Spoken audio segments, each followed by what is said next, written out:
Dashur që Biblioteka e Librit Shqip promovon trashëgiminë kulturore në Manastir dhe për të diskutuar rreth kësaj biblioteke kemi themeluesen e bibliotekës Emira Selimi.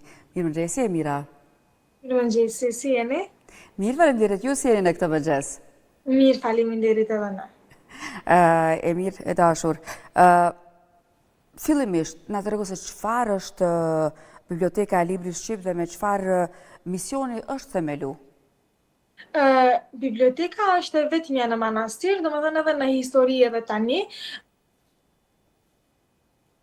Emira, si duket kemi ca probleme teknike me Emirën, po presim pak qase nëse mund të lidhemi sërish me Emirën, cila do të na flasi pak më shumë rreth Bibliotekës Librit Shqip, që njëri promovon trashëgimin kulturore në Manastir dhe të do në dinim pak më shumë rreth kësaj biblioteke dhe fillimisht se çfarë misioni është themelu dhe me çfarë e ka shtyë që të ndërmerr këtë nismë kaq të rëndësishme për librin dhe kulturën shqiptare. Dhe sa vërtet ka qenë e vështirë edhe njerit të ngritet dhe të zhvillohet kjo bibliotek. Tashmë pyes edhe një Regjin nëse Emirën e kemi në linjë, nëse çdo gjë në rregull. Ai provojmë edhe një herë, mirëmëngjesi. Mirëmëngjesi, dëgjon tani, nisim nga fillimi. Gabim teknik. Është në rregull tani, më dëgjon? Po, tani të dëgjoj shumë mirë. Në rregull, Emir e dashur. Pyetja e parë ishte se çfarë është Biblioteka e Librit Shqip dhe me çfarë misioni është themelu? Është themeluar në vitin 2023, në fillim ishte një plan krejtësisht ndryshe, por më pas gjithçka ndryshoi dhe kur i bëjmë sot ndoshta matematikat në arritjet e suksesit të shqiptarëve atje, ndoshta më mirë na doli. Është krijuar si epiqendër kulture për shqiptarët e Manastirit, edhe nuk shërben vetëm si bibliotek, por shërben për edhe shumë gjëra të tjera që janë në dobi të shqiptarëve. Njëra ndër të parat është për gjuhën shqipe, për historinë dhe për trashëgimin tonë. Emira, po çfarë të shtyt të ndërmerrni këtë nismë kaq të rëndësishme për librin dhe kulturën shqiptare? Nëse mundet edhe një herë pyetjen për arsye se nuk e dëgjova mirë. Çfarë të shtyu të marrësh dhe të ndërmarrësh do thotë këtë nismë kaq të madhe për trashëgiminë kulturore në Manastir? Duke pasur parasysh që Manastiri është një ndër qytetet më me rëndësi të madhe në historinë tonë kombëtare, ka qenë një qytet brenda këtyre viteve i heshtur, shumë pak është përflitur edhe në Maqedoni, e lërë më në Kosovë dhe në Shqipëri, edhe që në fëmijëri unë kisha domethënë ëndra dhe qëllime që të punoja dhe të jetoja shumë në atë qytet, edhe më pas kur erdhi momenti ishte shumë e papritur ideja e bibliotekës, edhe më pas ndodhi ajo çfarë ndodhi. Pavarësisht pengesave, biblioteka u hap, është në një godin me qira në Manastir. Fatkeqësisht nuk mbështetet institucionalisht në Maqedoni, as në aspektet e tjera nuk mbështetet, domethënë gjithçka e mbajnë më vet personalisht, por që ka arritur një rezultat që habitën të gjithë në fakt. Edhe unë ndonjëherë habitem, por kur qëllimet janë të pastra, Zoti padyshim që jep edhe një rezultat produktiv. Dhe të Manastirin për promovimin e trashëgimisë. Ju dëgjoj shumë dobët. Emira, pse zgjodhët pikërisht Manastirin për të promovu të themi këtë trashëgimin kulturore? E potencova edhe me herët që Manastiri është një ndër qytetet më me peshë në historinë shqiptare, i cili gjithmonë ka promovuar kulturën e kombit ton, ka qenë një ndër qytetet më të dashura të rilindasve tan. Duhet të potencojmë që aty është mbajtur edhe kongresi i alfabetit në vitin 1908, domethënë kishte shumë arsye që më shtin pikërisht në atë qytet. Se përndryshe unë jam e lindur dhe e rritur në Shkup, por tani kaloj pjesën më të madhe të jetës në Manastir, dhe këto janë arsyet më të mëdha. Kemi humbur një qytet ashtu siç kemi humbur dhe shumë të tjera që kanë një peshë të vogël në historinë tonë kombëtare. Dhe ndoshta vetëm nëpërmjet leximit, kulturës, ne mund t'i vetëdijsojmë shqiptarët që jetojnë atje, që pavarësisht se si mund të jetosh në rrethana të ndryshme, gjuha, gjaku dhe historia dhe trashëgimia nuk harrohen dhe nuk ndryshohen. Po, cilat ishin dhe aktivitetet kryesore që u organizuan në këtë promovim, Emira? Nëse mundet edhe njerë pyetje, kërkoj shumë falje për do bë dëgjoj. Atër, cilat ishin aktivitetet kryesore që organizua në këtë promovim? Më dëgjon tani? Tani të dëgjoj, gjatë këtyre 3 viteve, do më thënë, kemi bërë aktivitetet të ndryshme. Njëra ndër të parët është që unë kam punuar vazhdimisht vetëm me fëmijë të vegjël, për arsye se ishte më e nevojshme, edhe gjithmonë për të bërë revolucione duhet të kapish më të vegjëlit, se të rriturit nuk është se kanë ndonjë ndoshta efekt shumë të madh në ndryshimin në një shoqërie.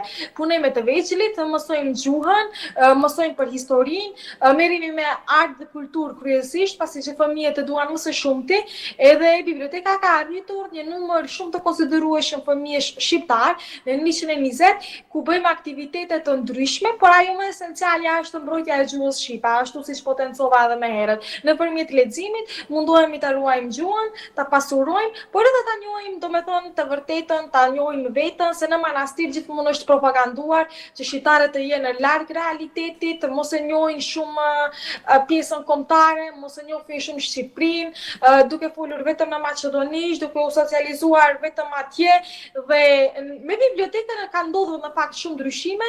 Këto nuk e them vetëm unë, e thonë edhe shqiptarët e manastirit, edhe për këtë jam shumë krenare dhe e lumtur. Si u prit ky aktivitet nga qytetarët dhe vizitorët, Emir? Edhe nga maqedonasit nuk është se kam pasur ndonjëherë problem në manastir, dua të jem e drejtë këtu. Rrallë ndonjëherë, zakonisht kur është 22 nëntori, ka pasur ndoshta ndonjë provokim të vogël, por nga shqiptarët e manastirit është pritur shumë mirë. Domethënë, më njëherë kam filluar bashkëpunimin me mësueset shqiptare atje, u bën gati 3 vite dhe ne vazhdojmë akoma të punojmë, të vazhdojmë bashkëpunimin me aktivitete të ndryshme. Dhe në manastir tani një biblioteka nuk thirret vetëm si bibliotek, por është për një epicentër kulture, dhe shumica më thonë janë të lumtur që fëmijët shqiptar përpos shkollës kanë tani edhe një vend tjetër ku mund të kalojnë kohën dhe të socializohen me fëmijët e tjerë. Po, a pati dhe pjesëmarrës nga vende të tjera? Kur është hapur biblioteka, sigurisht që ka pasur figura të ndryshme nga të gjitha vendet tona, si në Kosovë, Shqipëri dhe Maqedoni, por vizitorët kanë vazhduar edhe gjatë, domethënë, ditëve në vijim. Vazhdimisht kemi vizitor shkolla nga vende të ndryshme, jo vetëm nga Maqedonia e Veriut, por edhe nga Shqipëria dhe nga Kosova. Më vjen keq që nga Kosova ka më pak, por që duhet vinë më tepër. Nga se po, tash më dim që është hapur kjo bibliotek më herët, por se do ta ka vazhdu të që të vizitohet edhe nga qytetarë të vendeve të tjera. Por sigurisht që tashmë më pak, apo? Nuk dëgjova. Tham, tashmë e dim që është hapur më herët kjo bibliotek dhe se atëherë do të kishte vizitohen nga vendet të tjera, por tash kanë vazhduar që të vinë nga vendet të tjera, vazhdojnë të vinë? Po. Më së shumti vinë nga Shqipëria që e vizitojnë bibliotekën, vinin shkolla të organizuara, zakonisht në nëntor, domethënë nuk mund t'ju bësh hall njerëzve kur vinë për ta vizituar, por edhe në pranverë, kur është koha pak më e nxehtë, zakonisht po flas për shkollat, por grupi individ vinë më rrallë, por që ka. Por më së shumti thash janë periudha kur vinë në 22 nëntor, që është dita e alfabetit, dhe më pas kur është sezona e pranverës që vinë zakonisht vetëm shkollat. Që kjo është shumë dobët për arsye se Manastiri është një qytet shumë e peshë të madhe historike dhe të vizitohet, për shembull ka njerëz që vinë deri në Selanik dhe nuk kalojnë në manastir, ndërsa kalojnë përreth rrugës, e kupton, është me të vërtet trishtuese. Ka pasur raste se kur i thua njerëzve në manastir apo të vini, njerëzit mendojnë që po flas për kishën e Shën Naumit, ku për këtë kam reaguar edhe publikisht. Ka lloj raste të ndryshme ku shqiptarët duhet pak edhe në për shkolla të flasin për këtë qytet, edhe në për institucione, që të rinjët mos mendojnë se kur flasin për manastirin, po flasin për ndonjë kishë apo për diçka tjetër. Domethënë, kemi deri në këtë nivel që nuk ja kanë idenë se ku ndodhet ky qytet, në ndërkohë ne po flasim për qytetin e alfabetit. Prandaj është shumë e rëndësishme që të vizitohet sa më shpesh dhe të mësohet sa më shumë për qytetin e alfabetit. E mirë, po sa është e rëndësishme dhe rujtja e trashëgimisë kulturore për brezat e rinj? Është shumë e rëndësishme pasi që ne kemi hasur në fëmijë të cilët kanë folur fatkeqësisht edhe në gjuhën maqedonase kemi akoma raste të tilla dhe biblioteka është një shpresë, sidomos për brezat e rinj, për ruajtjen e gjuhës. Në radhë të parë identiteti ruhet vetëm nëpërmjet gjuhës, ajo është fakt. Dhe e dyta është për të njohur historinë, ku ato gjëra që mund t'i marrin në bibliotekë, mund t'i mos e në bibliotekë, fatkeqësisht nuk mund t'i marrin në librat e teksteve shkollore në shkollën ku mësojnë.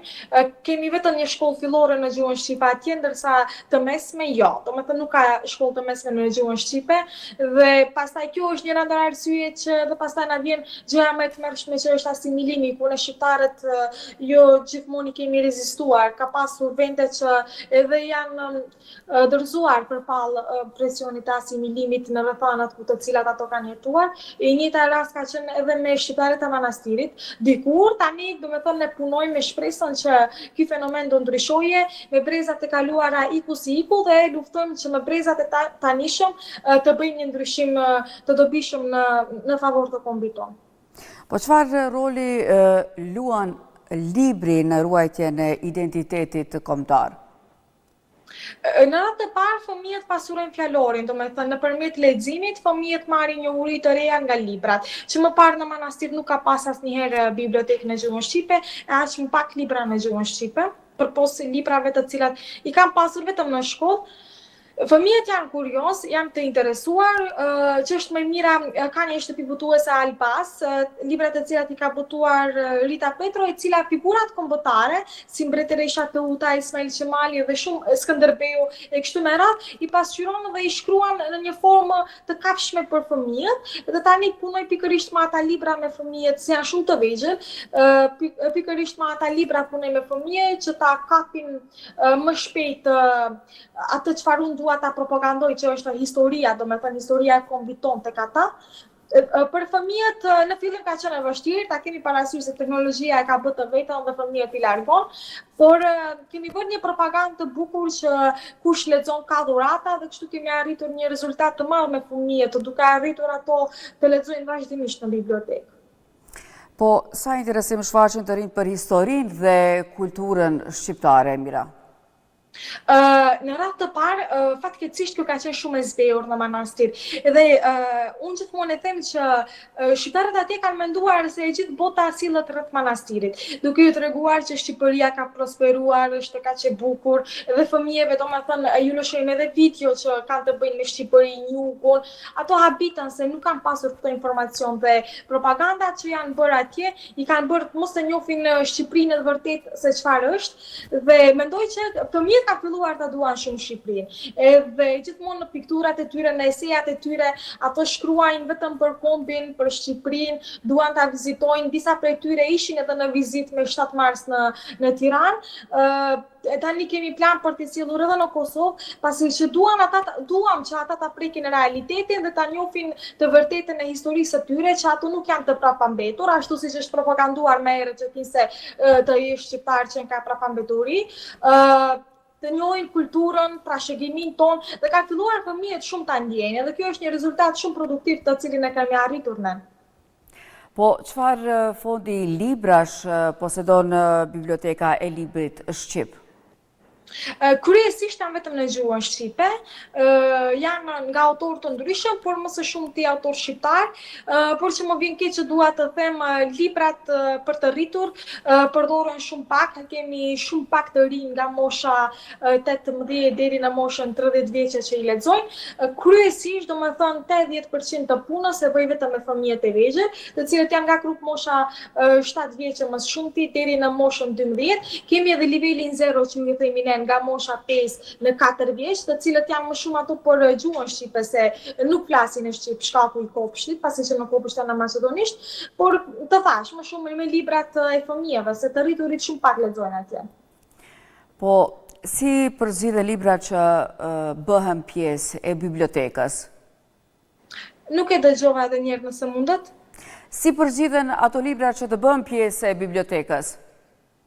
Zakonisht në fillim të nismës, në vitin 2023, u mblodh një sasi shumë e madhe e librave kur ishte të themi nisma si fushate bukur për mbledhjen e librave, ndërsa prej atëherë kur u mblodhën 30.000, shqiptarët akoma vazhdojnë të sjellin kur vinë në vizita, dikush sjell botimat e tij, dikush sjell bibliotekën e tij, më pas i fus në përafte dhe vazhdoi aktivitetin.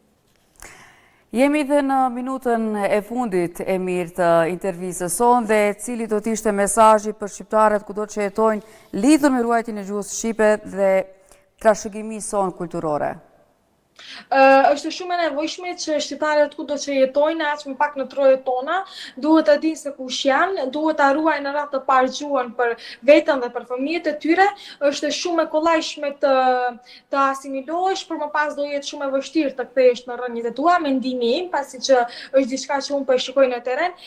Është shumë e nevojshme që kudo që do shkojnë, pavarësisht se çfarë ndoshta edhe pasaporta marrin, unë e shikoj edhe në diasporë, nuk bëhesh as gjerman dhe as angles, duhet ta ruajnë kulturën dhe identitetin ton trashëgimor dhe mos t'i harrojnë asnjëherë rrënjët e veta. Emira, faleminderit shumë për këtë intervistë dhe të presim herën tjetër edhe në studion ton, këtu të programit të mëngjesit. Emira, të përshëndesim, si duket nuk është këtë dëgju